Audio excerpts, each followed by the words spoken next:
Et coucou tout le monde, j'espère que vous allez bien. Bon alors aujourd'hui on va revoir une créature qu'on a déjà pu voir dans d'anciennes vidéos, dans d'anciennes régions, parce qu'elle est très connue dans le sud de la France. Et je vous laisse découvrir laquelle c'est en vidéo.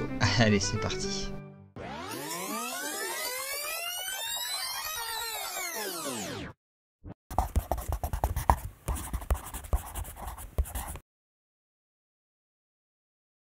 C'est une créature déjà vue dans d'autres endroits du sud de la France, un dragon qui a fait beaucoup parler de lui, j'ai nommé la coulebre.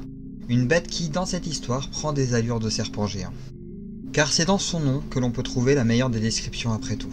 Dans le langage occitan, coulebre signifie serpent. D'ailleurs, de ce que j'ai pu en lire pour cette histoire, le monstre aurait même des airs proches d'une couleuvre géante ailée. Quoi qu'il en soit, elle aurait fait parler d'elle aux alentours de la Linde, terrorisant ainsi la région il y a fort longtemps. Ayant fait d'une ancienne antre druidique son repère, elle demeura bien cachée, presque introuvable pour des hommes lui donnant la chasse. Ce qui est assez curieux quand on est au fait de sa taille.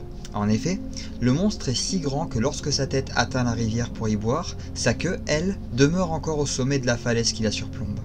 Et si seulement il n'y avait que sa taille?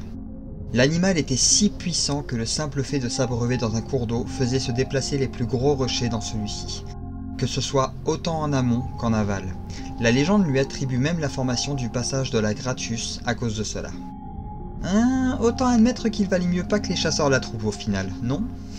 Mais elle demeurait un danger, mangeant bêtes et hommes, s'attaquant parfois aux embarcations fluviales et emmenant tout ce joli monde jusqu'à son repère pour y faire un festin. Dans notre histoire, c'est à nouveau un saint qui en viendra à bout. J'ai nommé Saint Front, qui à la demande des villageois alentours, décida d'aller se confronter à la bête. Non sans l'avoir cherché dans toute la Dordogne, il finit par tomber sur l'antre de la créature. Et là, aucun combat épique, tout comme la précédente histoire. L'homme conjura la bête par la foi, effectuant un signe de croix en bannissant le monstre de toute zone habitée de la région, voire même tout endroit où les humains étaient passés. Incapable de se nourrir, la coulebre finit par s'évanouir dans l'eau et erra jusqu'à l'océan où elle disparut. Ainsi se termine ce récit.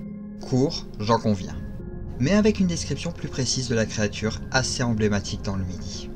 Nous la reverrons sûrement dans d'autres histoires, comme de nombreuses autres créatures vues ici et là en France.